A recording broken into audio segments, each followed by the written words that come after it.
tanya kawan ni. Falyaqul, hendaklah kita berkata, hendaklah dia tu berkata, orang yang dengar tu dia kata, la raddahallahu alaik. Allah tak bagi hang jumpa benda tu. Allah tak bagi hang jumpa benda tu. Allah tak kembalikan benda itu kepada engkau. Fa innal masajid lam tubna li hadha. Kerana sesungguhnya masjid ini tidak dibina untuk benda tu, untuk nak cari-cari barang hilang. Masjid ni, kalau kita baca hadis-hadis daripada Rasulullah, ada perkara-perkara yang kita boleh buat dalam masjid. Ada perkara-perkara yang dilarang kita kerjakan dalam masjid. Contoh dalam pelajaran yang lepas kita sentuh tentang bersyair. Bersyair itu kita kata boleh di masjid. Syair ni dalam arti kata, kita kata bukanlah syair-syair yang macam lagu-lagu cinta yang melampau-melampau, memuja wanita dan sebagainya. Tapi kita kata syair yang lebih kepada perjuangan, yang lebih kepada patriotik, yang lebih kepada mengingatkan diri akan keagungan Allah dan sebagainya. Yang demikian. Kita kata bukanlah syair-syair lagu-lagu yang dia yang macam kita tahu zaman sekarang ni yang merepek-merepek. Lirik-lirik tu menyalahi syariat Islam.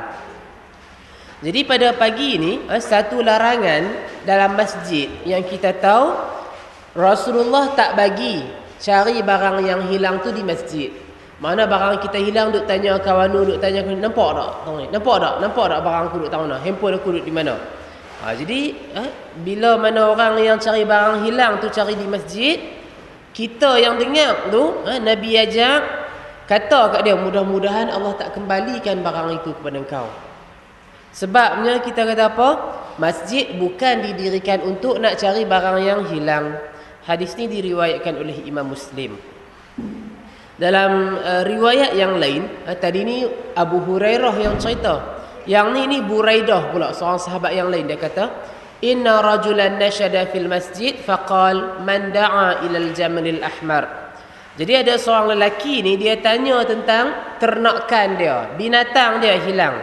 Dia kata, siapa yang dapat bagi tahu aku mana unta aku hak merah ni? Makna dia ni ada unta yang berharga. Unta merah ni kira berharga lah di zaman Nabi dulu ni, bagi orang Arab ni.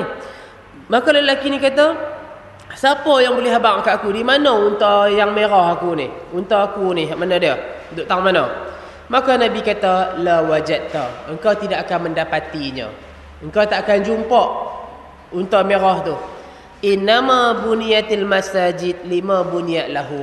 Hanyalah dibina masjid ini untuk perkara yang disuruh padanya. Mana masjid ni untuk apa? Untuk beribadat, nak solat, nak berzikir, nak baca Quran, nak beriktikaf. Nak kita kata contoh nak membincangkan masalah-masalah umat, nak bagi kelas-kelas agama, antara perkara-perkara yang kita buat di masjid. Tapi nak cari barang yang hilang, nak tanya orang, jumpa tak barang saya, jumpa tak kunci saya, jumpa tak handphone saya, di masjid bukan tempat dia nak cari barang yang hilang tu. Kalau nak tanya barang yang hilang, tanya di luar pada masjid. Tunggu depan pagar masjid tu, tanya depan pagar masjid. Tapi dalam masjid jangan duk tanya, sebab itu adalah larangan. Jadi bila dilarang, sebagaimana yang selalu saya sebut, dalam hadis Nabi, kebanyakan hadis Nabi kadang-kadang kita baca Rasulullah perintah, Rasulullah suruh, Nabi larang, Nabi tak bagi. Tapi hukum tu makruh ke, haram ke, wajib ke, sunat ke, jarang kita dengar Nabi sebut. Jarang Nabi kata haram hampa buat lagu ni, makruh hampa buat lagu ni. Payahlah nak jumpa hadis lagu tu. Ada yang sebut tentang wajib, ada yang sebut tentang haram, tapi hadis yang macam tu sikit kita kata. Maka dalam bab ni, bertanyakan barang yang hilang dalam masjid. Barang kita hilang, kita duk cari-cari dalam masjid. Kita duk tanya-tanya orang dalam masjid. Apa hukum kita bertanyakan barang yang hilang di masjid? Bila kata dilarang tu, dia boleh jadi haram, dia boleh jadi makruh. Maka dalam bab ni, saya sebagaimana yang selalu saya sebut kepada tuan-tuan perempuan, saya tak maulah perpanjang tentang hukum haram dan makruh ni. Sebab kita kata dalam bab ni, kalau kita nak belek kalau kita nak tengok pandangan-pandangan ulama, boleh saja terpecah kepada dua pendapat. Satgi pun kita akan tengok juga dalam kita kata perbahasan yang lebih kurang sama. Bila tanya tentang soal hukum, lazimnya adalah ulama yang kata yang ni makruh saja. Ada pula ulama yang lain kata hai yang ni haram ni. Kok mana pun kita kata lazim terpecah pada dua pandangan. Jadi sebab tu yang malah nak pi sembang bab hukum ni halal ke haram, makruh ke sunat ke apa. Cuma kita kata sebagai seorang umat, bila Nabi kata jangan, kita pun jangan buat. Bila Nabi sebut, Nabi larang, jangan kita cari barang yang hilang tu di masjid. Jangan duk tanya-tanya orang ni, ada tak jumpa apa kunci kereta tangan? Ada tak jumpa? Ada tak jumpa? Bila Nabi kata jangan duk cari-cari barang yang hilang tu, maknanya dia tak usah duk cari.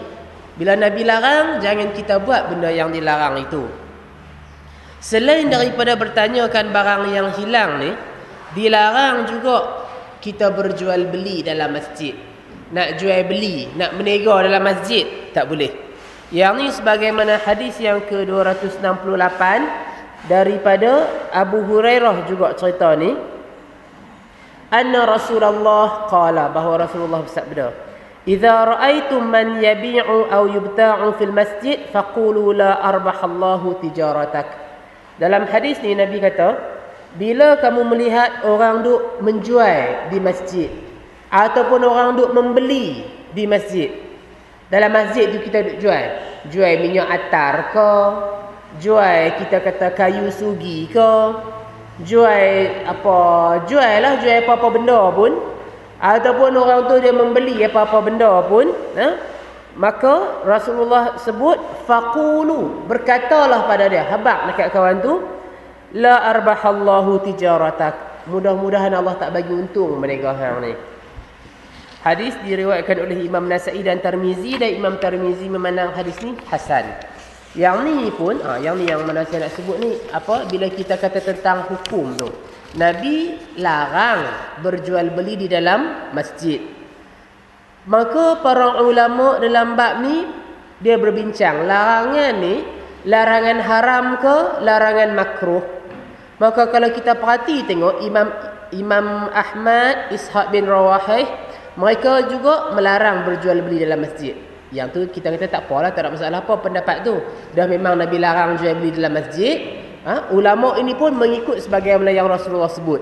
Cuma bila tanya tentang soal hukum tu, sebahagian ulama kata makruh. Makruh ni makna dia rendah sikitlah daripada haram. Makruh saja, tak disukai. Tapi Imam Asy-Syaukani dia kata berjual beli dalam masjid hukum dia haram. Kalau Imam Syaukani kata kalau kita nak kata makruh, nak kata hukum ni makruh, dia kena ada dalil lain yang membataskan hukum haram tu. Sebab kalau kita tengok dari sudut kaedah usul fiqh ulama sebut setiap perintah membawa kepada makna wajib. Setiap larangan membawa kepada perintah haram. Contoh kita duk solat 5 waktu tu, Allah sebut dalam Quran wa aqimus solah. Wa aqimu tu perintah dan dirikanlah solat. Maka setiap perintah tu ulama kata dia membawa kepada wajib, kecuali ada dalil lain yang membataskan perintah tersebut. Jadi bila solat tu tak ada perintah lain yang membataskan dia, makna solat tu wajib. Sama juga kita kata dalam bab kita kata korban, contohnya dalam bab korban. Ada ulama pandang wajib, ada ulama pula faham sunat, tapi sunat yang dituntut. Ulama yang memandang korban ni sunat yang dituntut sebab ada dalil-dalil lain yang membataskan, yang nampak macam kita kata dia turun sikit taraf tu daripada yang wajib kepada turun kepada sunat, tapi sunat yang dituntut, ditekankan sungguh. Makna dia Imam Asy-Syaukani dia tak sependapat lah dengan pandangan segolongan ulama yang mengatakan jual beli di masjid itu makruh. Dia memandang jual beli dalam masjid hukumnya haram. Sebab tidak ada dalil-dalil lain yang membataskan larangan tersebut. Jadi yang tu kita kata tentang hukum lah. Hukum berjual beli dalam masjid, satu golongan kata makruh, satu golongan kata haram. Sebagaimana yang saya sebut tadi, kita tak payah duk pening-pening kepala tentang soal makruh ataupun haram. Dah Nabi kata tak boleh, tak usah duk buat. Jangan duk buat. Sebab Nabi kata jangan, tak boleh. Cumanya timbul pula satu persoalan yang lain. Kalau orang tu meniaga juga dalam masjid, lepas tu adalah orang yang beli benda tu, jual beli tu sah ke tak sah? Makna kalau ada orang jual orang duk jual minyak atar, orang duk jual buku agama, orang duk jual kita kata burger ke, makanan, ayam dalam masjid tu. Jual beli tu sah ke tak sah? Maka dalam bab ni ulama sepakat, jual beli itu sah. Jual beli itu transaction kita tu, bila kita bayar duit, kawan tu bagi barang, jual beli itu sah lah. Cuma hukum kita kata kita berjual beli itu hukum dia haram. Hukum dia dilarang sebab kita kata berdosa lah sebab kita buat benda yang Nabi larang. Jadi kalau nak berjual beli itu, jual beli luar daripada kawasan masjid. Jangan duk jual kita kata dalam masjid. Jadi yang ni yang mana kalau kita perhati larangan-larangan yang disebut oleh Rasulullah, apa yang tak boleh kita buat di masjid ni. Hadis yang ke-269 daripada Hakim bin Hizam, dia kata Rasulullah bersabda, la tuqamul hudud fil masajid wa la yustaqad fiha.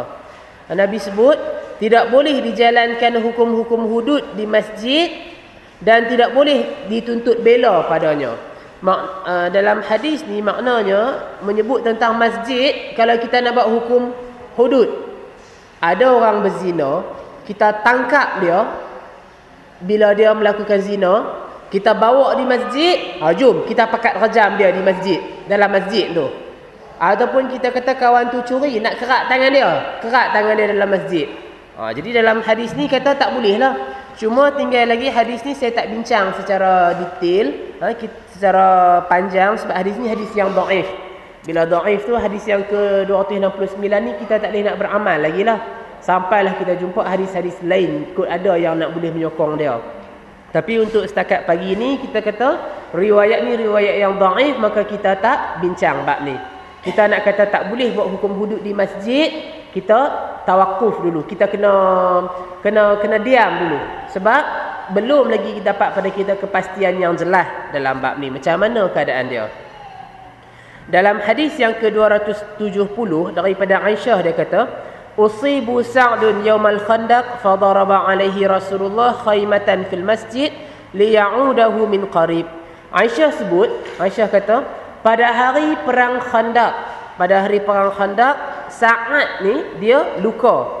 Maka Rasulullah adakan satu kemah untuknya di masjid, yakni Masjid Madinah, supaya Nabi boleh melawat dia dari dekat.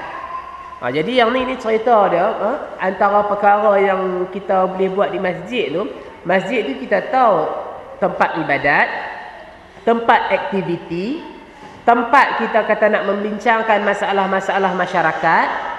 Dan dalam masa yang sama juga kalau kita perhati, bila seorang sahabat cedera, bila seorang sahabat luka dengan sebab perang, maka Nabi adakan kemah untuk dia di masjid tu supaya Nabi boleh melawat dia, Nabi boleh duduk tengok dia.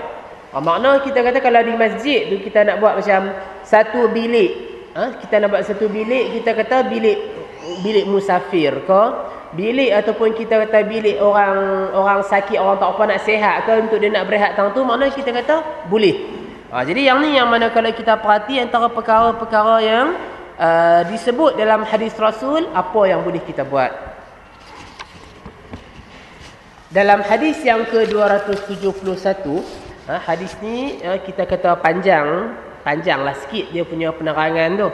Hadis yang ke-271 daripada Aisyah, dia kata, ra'aitu Rasulullah yasturuni wa ana anzur ila al-habsyah yal'abun fil masjid. Aku tengok Rasulullah melindungi aku waktu aku melihat orang-orang Habsyah bermain senjata di masjid. Hadis ni kita kata diriwayatkan oleh Bukhari dan Muslim, ringkas sajalah hadis yang dibawa oleh Ibnu Hajar ni. Dalam terjemahan tu kita tengok makna menghadang. Yasturuni ni makna tutup, lindung, hadang, samalah lebih kurang. Tapi nak kata lindung, tutup, hadang bukanlah tutup mata tak nampak, tutup hadang tak boleh nak tengok. Bukan hadang badan tak bagi nak tengok. Tapi maksud menghadang di sini ni Rasulullah melindungi Aisyah. Rasulullah melindungi Aisyah daripada kita kata ramai-ramai orang duk tengok tu. Jadi supaya Aisyah pun boleh tengok sama. Contoh macam kita pergi pasar malam tu, orang duk kerumun dekat tempat, orang duk jual minyak urut ke apa semua, duk sembang hak benda merapu-merapu tu, orang duk berimpun-berimpun. Maka kita hak bawa budak kecil ni, bawa sekali, pi hadang dengan tangan kita ke dengan badan kita ke, macam mana nak bagi dia boleh tengok juga benda tu apa dia, hak orang duk ramai pi kerumun. Jadi kalau kita perhati dalam riwayat lain yang lebih detail, an Urwah bin Zubair qala, daripada Urwah bin Zubair, seorang sahabat, dia cerita, qalat Aisyah, berkata Aisyah, laqad ra'aitu Rasulullah yaqumu ala bab hujrati wal habsyah yal'abuna bihirabihim fi masjid Rasulillah. Aisyah sebutkan, demi Allah, aku tengok Rasulullah ni berdiri di pintu bilik aku dan orang-orang Habsyah duk main tombak depa, main senjata. Makna ada kita kata perlawanan pencak, persembahan pencak, persembahan lawan-lawan. Buat di masjid. Masjid tempat kita duk solat tu, tempat kita duk buat saf apa semua tu. Maka di masjid tu orang-orang Habsyah duk main senjata. Rasulullah berdiri di pintu Aisyah. Orang-orang Habsyah ni duk main senjata kat situ, buat persembahan dalam masjid. Maka Rasulullah melindungi Aisyah dengan baju dia. Rasulullah melindungi Aisyah dengan baju dia supaya Aisyah boleh tengok sama permainan tu. Thumma yaqum min ajli hatta akun ana allati ansarif. Kemudiannya Rasulullah kita kata dengan lebih dekat, untuk nak tengok tu sebab Aisyah sendiri nak tengok lagi apa permainan lawan-lawan tu. Sehinggalah Aisyah sendiri yang dia berasa puas, lepas tu Aisyah nak balik, baru Rasulullah balik. Maka Aisyah sebut faqduru ni makna Aisyah suruh sahabat kira. Hampa kira tengok qadral jariyatil hadithah as-sin harisatan 'alal lahu. Hampa kira tengok lama mana. Kalau kita kata seorang remaja, kalau seorang anak gadis, dia tengok satu permainan contohnya, lama mana sampai baru dia nak berasa puas. Makna dia lagu itulah kadarnya, demikianlah kadarnya. Rasulullah duduk tunggu dengan Aisyah. Rasulullah duduk tunggu bagi Aisyah tengok sampai puas permainan pencak tu, permainan lawan tu yang ada di masjid. Sampai Aisyah berasa tak mau nak tengok dah, baru Aisyah pi. Kalau tidak, kawan tu duk main teruslah kita kata lawan pencak tu. Hadis ni diriwayatkan oleh Imam Muslim dalam sahih dia. Jadi cerita tentang kita kata permainan pencak di dalam masjid, yang ni kalau kita perhati tengok riwayat-riwayat ni banyak diceritakan oleh Aisyah. Demikian juga tentang kita kata nyanyian, tentang nyanyian dan juga muzik. Dalam hadis yang lain Aisyah sebut, dakhala Rasulullah wa indi jariyatan tughanniyan bi ghina'i Mu'adz. Rasulullah masuk kepada aku. Mana Rasulullah pi rumah Aisyah, masuk bilik Aisyah, masuk rumah Aisyah. Dan di rumah Aisyah tu ada dua jariyah. Ada dua jariyah, kita kata dua anak gadis duk menyanyi lagu Mu'adz. Lagu Mu'adz ni kita kata lagu perang. Lagu perang yang kita kata dia nak menaikkan semangat. Dia lebih kepada macam patriotik, lebih kurang lagu tu lah. Jadi Rasulullah masuk ke rumah Aisyah. Di rumah Aisyah ni ada dua gadis duk nyanyi lagu perang. Maka Rasulullah masuk, Nabi berbaring. Fattaja'a 'alal firash. Nabi berbaring atas tilam. Nabi masuk rumah Aisyah, ada dua anak gadis duk menyanyi. Nabi berbaring atas tilam. Wa hawala wajhuhu, dan Nabi palingkan muka. Makna Nabi tak beralih lah, Nabi tak tengok pun hak duk menyanyi-menyanyi tu. Nabi baring, Nabi beralih muka ke balik lain. Fadakhala Abu Bakar fantahazani Maka lepas pada tu Abu Bakar masuk pula rumah Aisyah dan Abu Bakar bentak Aisyah. Abu Bakar marah dekat Aisyah. Abu Bakar ni ayah Aisyah, pak mentua Nabi. Maka Abu Bakar masuk, Abu Bakar tengok duk ada nyanyi-nyanyi macam ni, Abu Bakar marah dekat Aisyah. Abu Bakar kata, mizmarus syaitan inda Rasulillah. Ni seruling setan ni di sisi Rasulullah. Nabi duk ada duk main seruling setan. Seruling setan ni kita kata makna apa? Duk menyanyi-menyanyi itulah. Bila dua anak gadis ni dia duk menyanyi lagu perang, Abu Bakar kata ni seruling setan ni. Duk dekat dengan Nabi pula, berani duk nyanyi-nyanyi. Maka Rasulullah buat macam mana? Fa aqbala alaihi Rasulullah faqal da'huma. Maka Nabi pun beralih muka kepada Abu Bakar. Nabi kata biar pergilah kat depa. Biar pergi kat depa dua. Biar mereka dua tu menyanyi. Falamma ghafala ghamazatuhuma fa kharajata. Maka bila Rasulullah kata biar pi, Abu Bakar suruh, Abu Bakar marah. Pasal dua anak gadis duduk menyanyi-menyanyi, Abu Bakar marah. Tapi Nabi kata biar pi. Bila dah Nabi kata biar pi, Abu Bakar nak kata apa? Abu Bakar pun senyaplah, kita kata tak kata apa. Bila kita kata Abu Bakar apa, dah belengah dah, kita kata tak sentuh dah bab tu, Aisyah suruh dua anak gadis ni pergi keluar, tak payah duk nyanyi dah, pergi keluar. Pasal dah pak dia marah, Abu Bakar marah. Walaupun Rasulullah bagi, tapi dah Abu Bakar marah, dah pak dia, Aisyah kata dah tak apa, pergi keluar. Maka kemudiannya wa kana yauma Eid, hari itu yang sebenar hari raya. Hari itu tu hari raya. Yal'abu Sudan bidarq wal hiraq. Waktu hari raya ni kita kata ada orang Sudan pula dia duk main senjata. Duk main tombak, duk main kita kata perisai dia apa semua ni.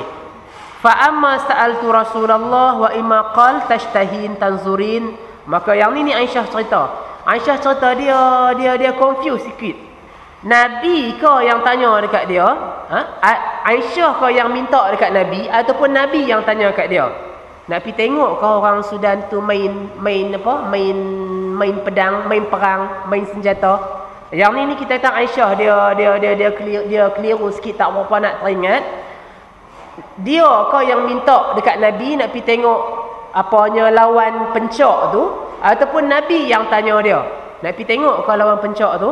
Tapi jawapan Aisyah tu faqultu na'am.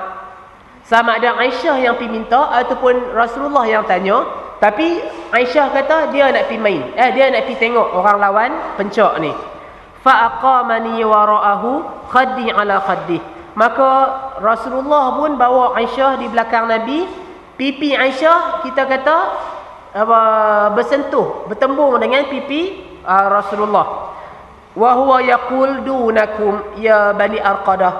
Nabi kata teruskan wahai bani Arqadah, hatta idza maliltu, sampailah orang Sudan yang main senjata ni, dia main sampai Aisyah jemu, sampai Aisyah tak larat dah nak tengok.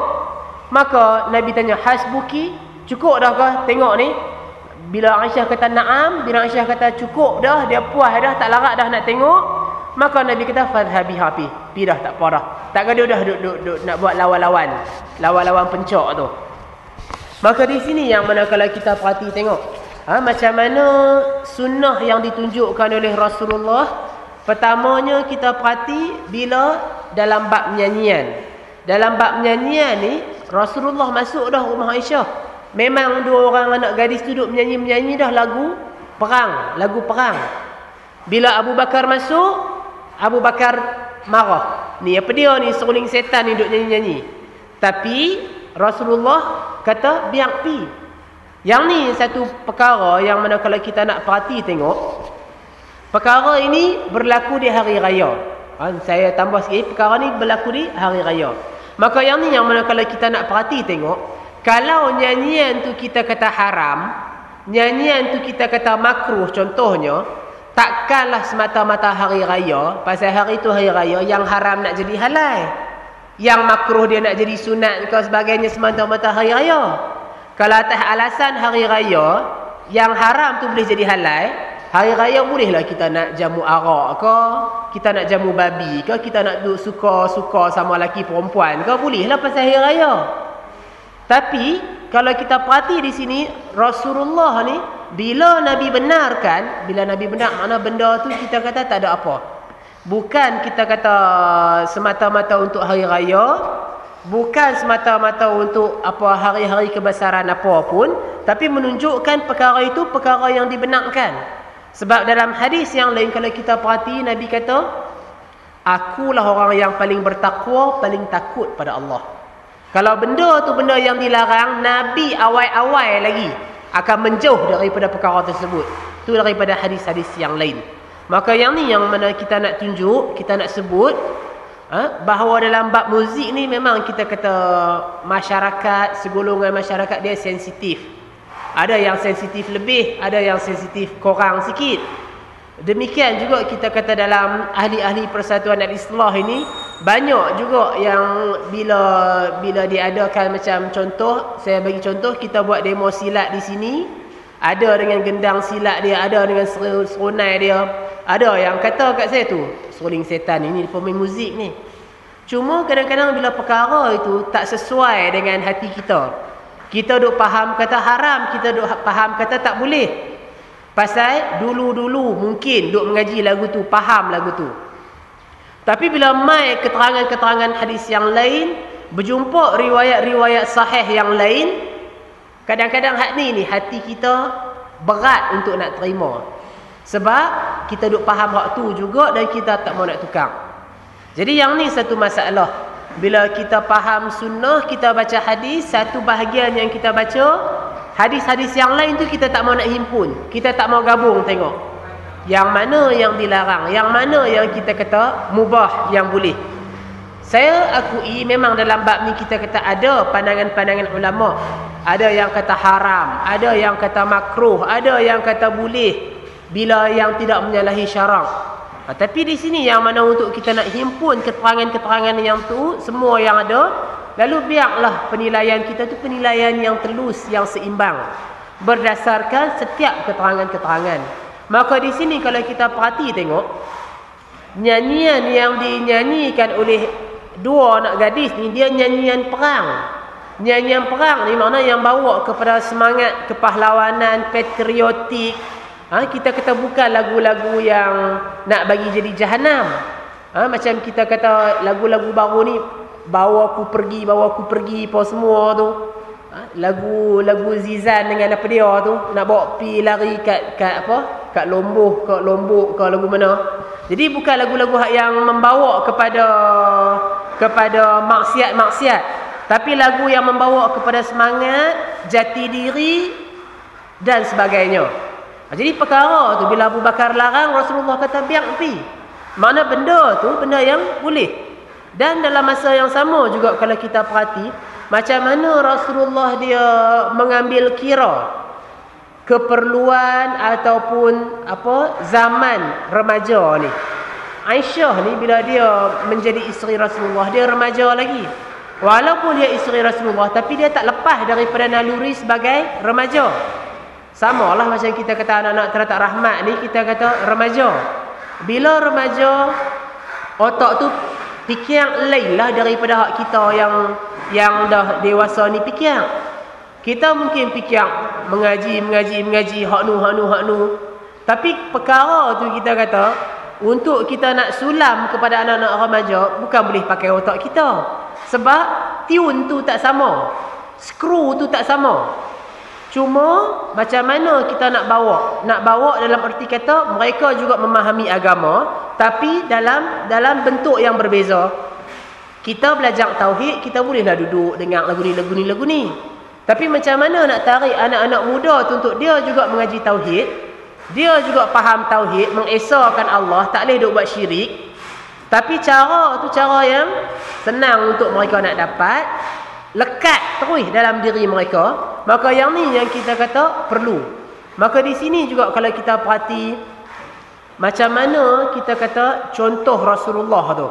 Contoh Rasulullah sebagai seorang isteri, tanggungjawab isteri tu berat. Mana dengan Aisyah nak berdakwah dekat kaum-kaum ibu yang lain. Mana dengan dia nak memikul tanggungjawab sebagai isteri? Dalam masa yang sama dia tu remaja.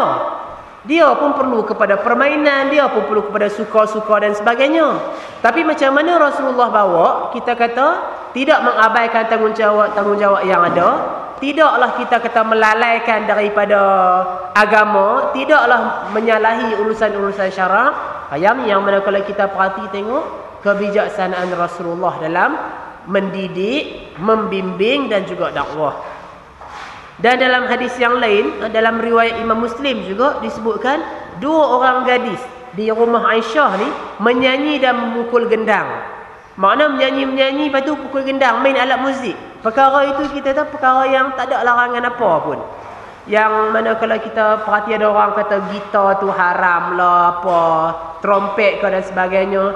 Sejauh pencarian saya, tidak diperoleh keterangan-keterangan yang kita kata sarih. Sarih ni maknanya dia jelas tentang perkara-perkara yang tersebut. Banyak benda-benda tu, hadis-hadis tu kita kata ada, cuma dia bercampur riwayat-riwayat dia yang dhaif dan sebagainya. Tapi untuk kita nak ambil satu kesimpulan dalam bab ni, alat muzik ni boleh ke tak boleh, nyanyian ni boleh ke tak boleh, masih lagi kita kata penerangan kesimpulan tu mesti kita himpun kesekian hadis-hadis yang ada. Dan dalam pencarian saya itu, apa yang dapat saya ulas, selagi perkara itu tidak membawa kepada menyalahi syarak, maka perkara itu dibenarkan. Sebab dalam hadis yang lain tak ada lah dalam teks tuan-tuan perempuan ni. Ada kita kata di kalangan umat Islam, dia duk menasyid, dia duk menyanyi, Rasulullah mai kat tempat tu. Dia tukar lirik. Di kalangan kita ni ada Nabi yang tahu benda-benda yang akan datang. Maknanya elok-elok tadi dia duk nyanyi tentang kita kata orang yang syahid di perang Badar dan sebagainya. Elok-elok dia nyanyi, bila Rasulullah mai dia tukar lirik. Lirik dia tu lirik yang menyalahi syarak. Dia kata di kalangan kita ada seorang Nabi yang tahu benda yang akan datang. Maka Nabi kata cukup. Yang berhenti, lagu ni berhenti. Ubah pilih lagu hak tadi ni, hak awal-awal tadi ni. Makna menunjukkan lirik-lirik yang menyalahi syarak, hak tu Nabi tak bagi. Tapi lirik-lirik seni kata lagu yang kita kata tak menyalahi syarak, boleh, tak ada masalah apa. Maka di sini jangan kita ambil satu hadis, kita kampui muzik tu haram, alat muzik tu haram, nyanyian tu haram. Satu bahagian hadis kita ambil, kita kampui semua, kata tak boleh. Sedangkan ada riwayat-riwayat lain yang perlu untuk kita timbang, yang perlu kita teliti juga. Macam mana keadaan dia yang sebenar dalam bab ni. Jadi hadis-hadis yang kita kata dalam bab ni banyaklah tentang muzik ni. Satu lagi kalau kita perhati tengok daripada Abu Hurairah kata, ketika orang-orang Habsyi mengadakan pertunjukan tombak dekat Rasulullah, Omar masuk. Lalu Omar tunduk nak ambil batu-batu, nak baling batu dekat orang-orang Habsyi ni. Nabi kata, biarlah mereka bermain wahai Umar. Yang ni yang mana Omar ni kita tahulah cengih. Omar ni kita kata keras. Bila Omar tengok orang Habsyi ni duk main tombak dekat Nabi, hampa dia duk main, duk melara-melara. Dia nak ambil batu, nak tengalung, nak baling. Tapi Nabi kata, biar pergi kat mereka. Maknanya benda tu benda yang harus, benda yang boleh, tak ada masalah apa. Cuma macam mana kita nak kawal jangan jadi maksiat, jangan berlebih-lebih, jangan melampau, jangan sampai melara, lalai. Jadi yang ni yang mana tajuk ni saya perpanjangkan sebab sebagaimana saya sebut tadilah, kita kata dalam bab ni ada orang yang keras, tegas dalam bab muzik. Semua muzik ni haram. Hak handphone tu pun tak boleh duduk dengar muzik jugalah. Yang lagu ringtone handphone kita tu pun haram jugalah bila kita dengar. Tu kalau dah kata muzik tu haram. Lepas tu kalau kata nyanyian haram, nyanyian pun semua pun kita tak boleh nak dengar. Mana kalau kita pergi berjalan pun memang kena tutup telinga, pasal kat mana pun nyanyian tu ada. Negaraku ke, lagu negeri Perlis ke, lagu apa pun, bila kata nyanyian tu haram, alat muzik tu haram, semua benda tu haram. Jadi saya akui ada ulama yang kita kata dia pukul rata lagu tu. Kita kata keras dalam bab tu. Ada pula ulama dia timbang. Yang mana yang kita kata ada lirik seni kata yang menyalahi syarak, itu tak boleh. Yang mana yang kita kata tak menyalahi syarak selama tidak melalaikan, tidak apanya mengabaikan tanggungjawab-tanggungjawab yang lain, tak apa, tak ada masalah apa. Jadi kalau kita perhati zaman kita memang muzik tu memang banyaklah yang membawa kepada kerosakan. Bila duk buat konsert-konsert laki perempuan duk sekali, lepas tu terkinja-kinja, duk headbanging lah dan sebagainya. Lepas tu lagi duk berzina lah apa semua. Kita akui memang perkara itu berlaku. Malah di zaman Nabi pun hak sebenar, dengan muzik, dengan tarian gelek, marka Arab dia, dengan arak dan sebagainya. Maksiat itu memang berlaku dah di zaman Nabi. Cuma walaupun muzik-muzik di zaman Nabi itu dengan tarian gelek Arab semua tu, Rasulullah tak kata nyanyian tu haram. Nabi piak, Nabi bagi. Cuma kita kata benda yang haram tu haram lah. Benda yang kalau kita buat salah tu, makna kita kata benda-benda apa demi cintaku padamu ku korbankan segalanya. Untuk perempuan korban segalanya. Sepatut untuk Allah kita korban segalanya. Jadi hak yang menyalahi syarak macam tu, hak tu kita tak boleh lah. Yang mana yang tak menyalahi syarak tak ada masalah apa. Lirik-lirik tak menyalahi syarak tak ada masalah apa. Jadi di sini yang mana kita kata nak kena duk perhatilah bab-bab hak macam ni supaya kita tidak terkeliru ataupun tidak melampau dalam urusan agama. Bila kita melampau yang ni lah yang kadang-kadang orang rasa Islam ni kolot. Orang rasa Islam ni tak maju. Islam ni kampung. Sebab tu kita kata salah satu sebab anak-anak muda menjauh daripada Islam, sebab kita cuma nak panggil anak-anak muda ni mai mengaji dekat masjid, mai duk dengar ceramah-ceramah agama. Hak kita pun lihat kadang-kadang nak mai dengar ceramah agama, tambah nak pelkoh anak-anak muda mai dengar ceramah agama.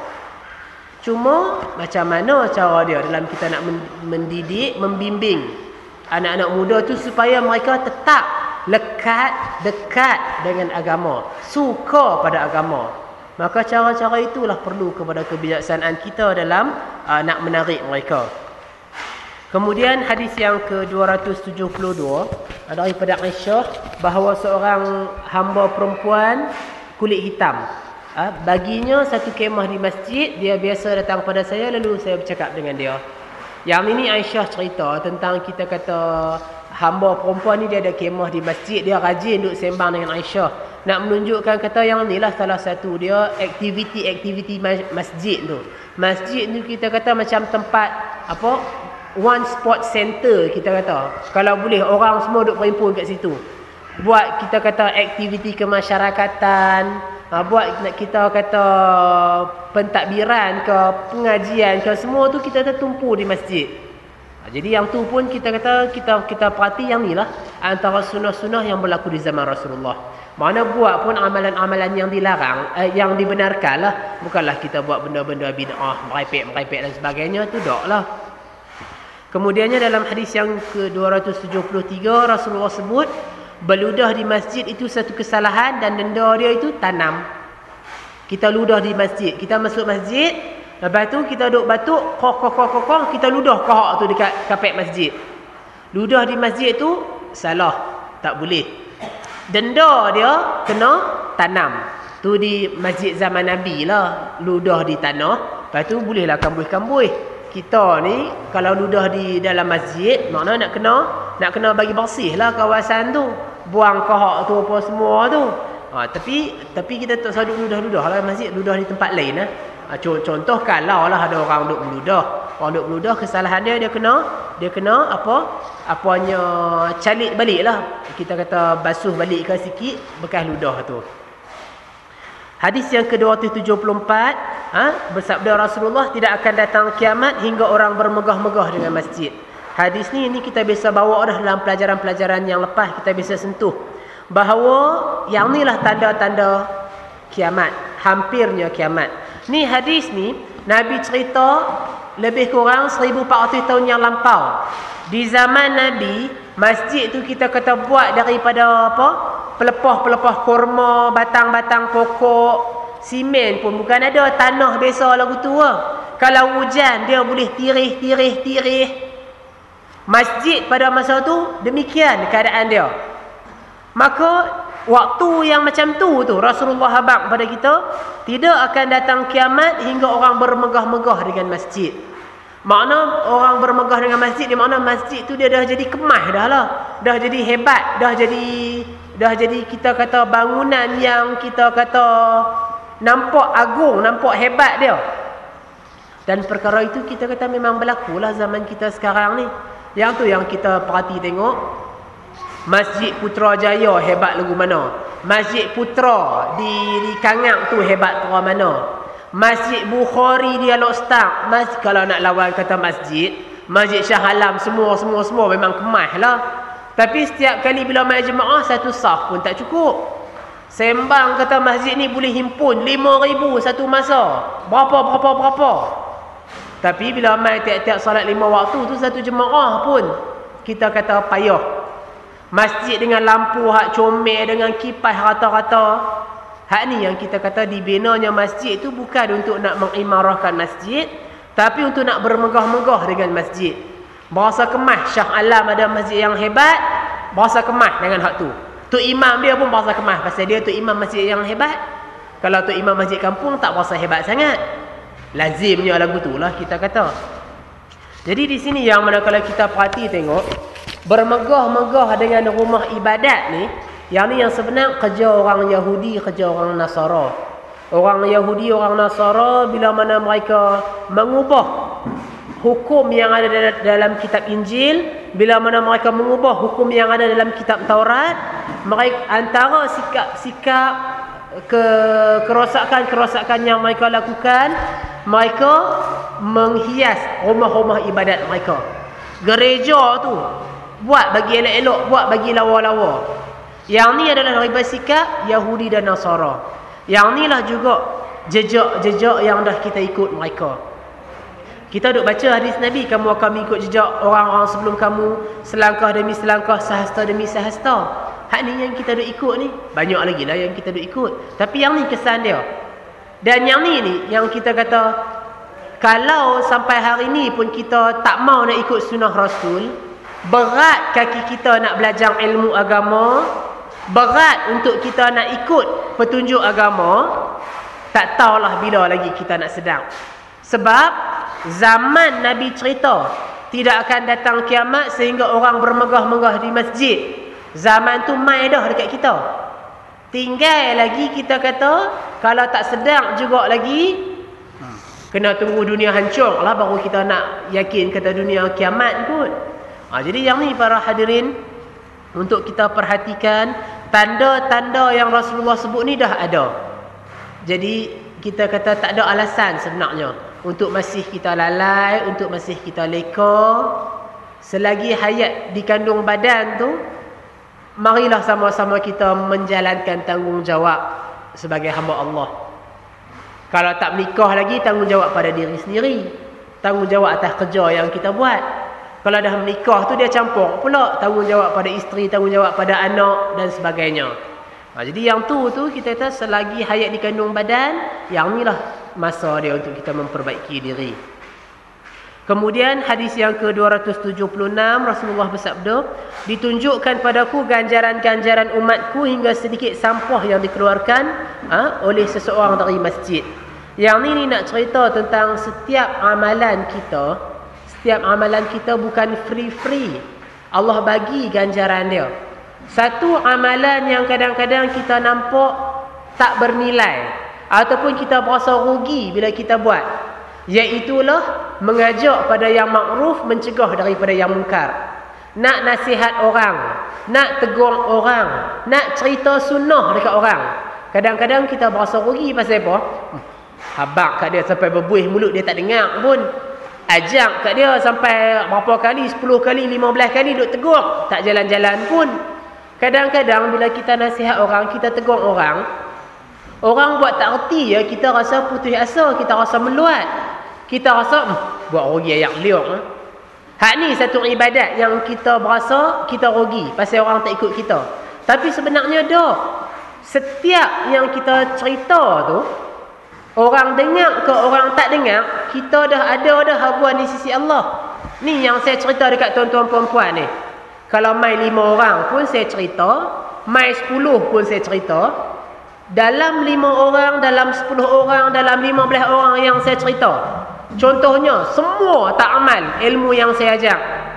Saya kata lagu ni hadis Nabi, satu pun, seorang pun tak ada yang amal apa yang saya cerita.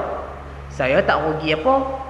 Saya dah menyampaikan amar makruf, saya dah mencegah yang mungkar. Ada dah habuan dia di sisi Allah, insya-Allah. Tapi kalau tuan-tuan buat, kalau tuan-tuan puan-puan buat, saya dapat markah bonus.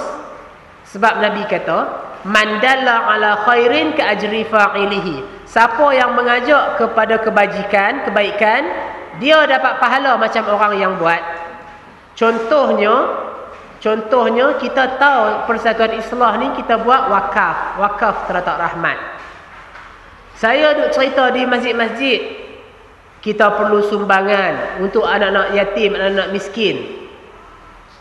Saya tak ada duit nak menyumbang. Saya promote supaya orang lain menyumbang.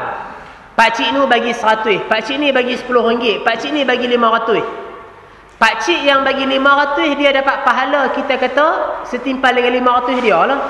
Saya yang tolong promote pun dapat pahala yang sama macam dia dapat. Dia bawa keluar RM500, dia dapat pahala. Saya tak bawa keluar RM500, tapi saya dapat pahala sama macam dia. Makna dia untung kita, untung atas ayat liang lah. Sebab kita seru, kita ajak dan kawan tu ikut. Dia dapat pahala, kita pun dapat pahala yang sama. Bukan dapat pahala sikit, pahala yang sama macam dia buat. Maknanya kalau kita duk war-war dekat orang, dengan sebab lidah kita ni ada 10 orang yang menyumbang, kita kata jumlah dia 1000. Maknanya kita pun akan dapat pahala yang sama macam yang setiap orang tu dapat. Tu bila kita menyuruh pada yang makruf, mencegah daripada yang mungkar. Orang buat kerja syirik, kita kata ni syirik ni pakai tangkai ni, buang ni pakai tangkai ni, kalau tidak mati masuk neraka terus. Dia buang tangkai dia, dia dapat pahala banyak tu, banyak mana, saya pun dapat pahala sama banyak dengan dia. Dia yang buat kerja tu, tapi kita pun boleh habuan sama. Dengan sebab kita menyeru pada yang makruf, mencegah daripada yang mungkar. Kalau dia tak buat pun kita tak rugi apa, kita ada habuan di sisi Allah. Yang ni yang mana kadang-kadang bila kita tegur anak tu tak mau nak dengar, kita rasa ni api kat hang, mampu nak jadi guna pun malas dah nak kata. Kita kadang-kadang bahasa lagu tu, bahasa rugi. Tapi sebenarnya tak ada duk rugi apa pun. Ada dah habuan dari sisi Allah. Jadi di sini juga daripada hadis ni, berbalik kepada hadis yang 276 tu, sampah yang kita buang di dalam masjid ada juga pahala dia di sisi Allah. Sampah yang kita buang, kita masuk masjid, ada lah habuk-habuk ke, ada lah kita kata kertas-kertas koyak ke, kita ambil kita buang. Ada dah pahala dia dalam masjid. Kalau kita buang sampah dalam masjid, hak tu jadi merepek pula dah lah lagi. Buang sampah daripada masjid dapatlah pahala.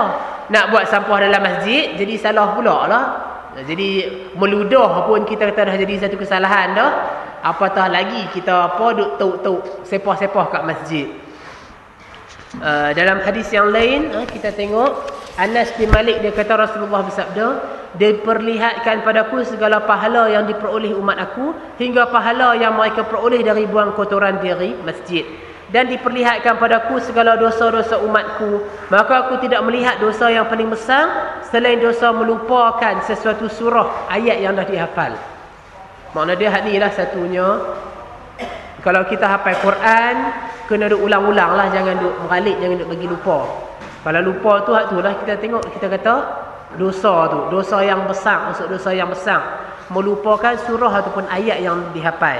Jadi yang ni kita akui kadang-kadang kerana sibuk kerja, sibuk dengan urusan dunia, nak baca Quran pun tak larat, nak baca Quran pun tak dan. Yang duk hafal-hafal pakat lupa-lupa belakang dah. Hal ini pada diri saya pun untuk peringatan lah makna dia ni. Sebab tu kalau anak-anak muda duk mengaji agama tu, dia kalau mai subjek, mai mata pelajaran hafal Quran, hak ni yang paling dia berserabut kepala sikit. Pasal dan hafal, kita nak kena duk jaga. Jangan duk meralik, jangan duk lupa. Kalau lupa, hak ni yang masalah dia tu. Kemudian hadis yang ke-277, yang ni Rasulullah sebut, apabila seseorang kamu masuk masjid, jangan dia duduk sebelum dia solat tahiyatul masjid, solat 2 rakaat. Jadi yang ni solat yang dinamakan tahiyatul masjid. Jadi bila kita masuk masjid, kita nak duduk, kita kena solat dulu 2 rakaat baru kita boleh duduk. Kalau masuk masjid duduk terus, yang ni adalah satu kesalahan. Tak ada adab dengan di rumah Allah. Jadi makna dia lepas ni kita masuk masjid, tak kira lah bila masuk masjid waktu mana pun, kita nak duduk, maka kita solat dulu 2 rakaat. Maka yang tu lah apanya pada pagi ni, tajuk-tajuk bab-bab yang boleh saya bawa dalam bab masjid ni. Mudah-mudahan sikit sebanyak sama-sama kita dapat manfaat. Wallahu a'lam.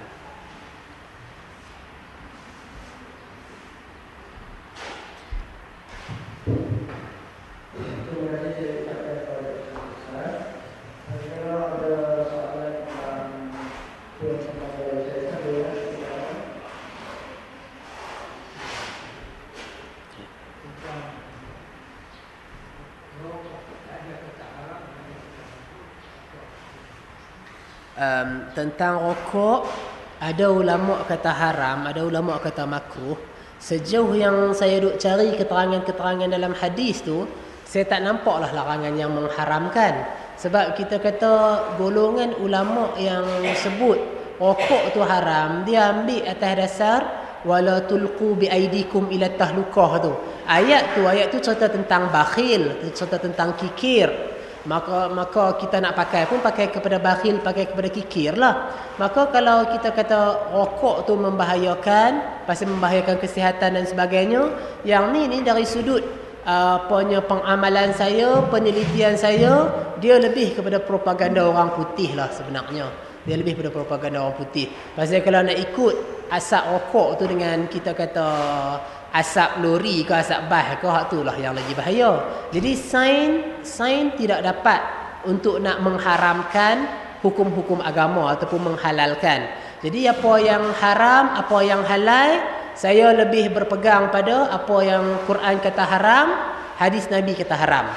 Yang Quran tak kata haram, yang hadis Nabi tak kata haram, yang tu makna tak haram lah. Cuma atas kita, kalau suka kita hisap, tak suka kita tak payah hisap. Kalau kita pening kepala dengan asap rokok, suruh kawan tu hisap tang lain sikit. Saya lebih suka cara lagu tu. Sebab kita kata dari sudut hadis lain, dalam hadis lain Nabi kata Allah dah bagi dah batas-batas dia yang halal yang haram. Apa yang Allah tak sebut, yang tu bukan pasal lupa, tapi kita kata sebagai rahmat, keringanan. Lebih kurang lah maksud hadis tu. Maka yang tu lah kalau saya boleh ulas pun pada pandangan saya atas hadis-hadis yang saya jumpa. Wallahu a'lam.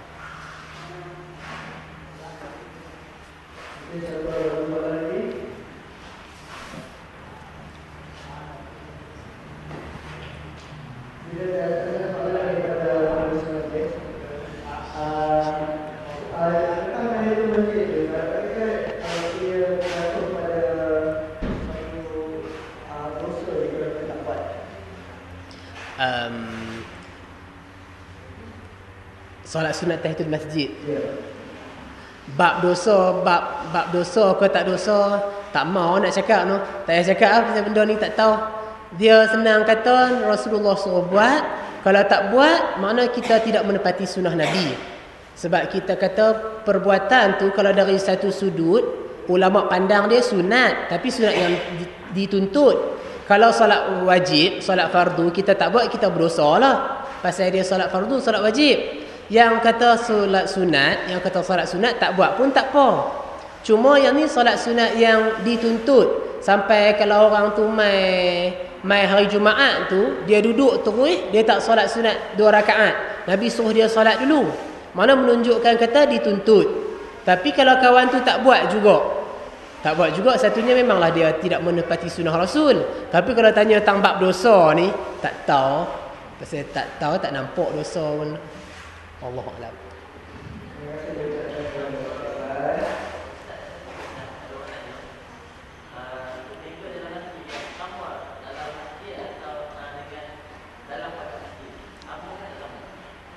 Saya lebih cenderung menego dalam masjid tu, tempat duduk solat tu. Kalau luar daripada kawasan masjid tu yang faham tak apalah. Dalam kawasan masjid tu yang faham kata tak boleh.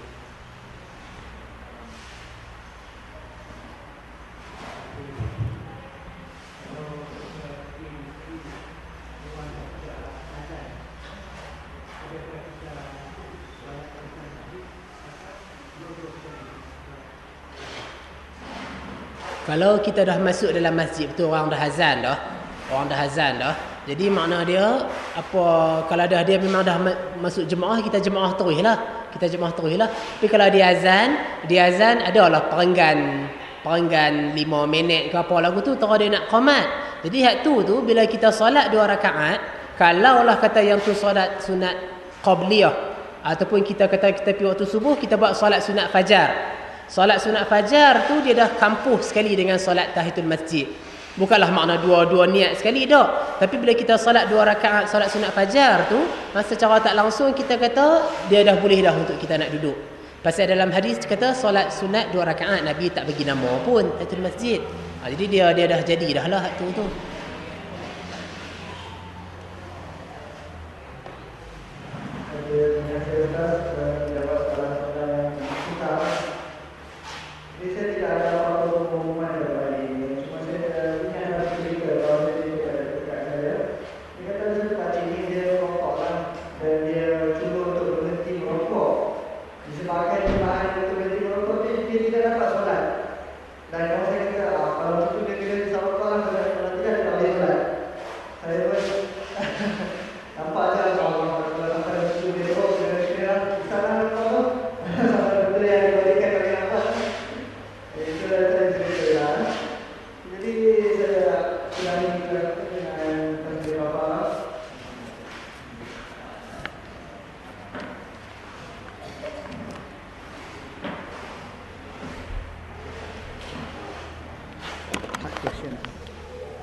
Hak question.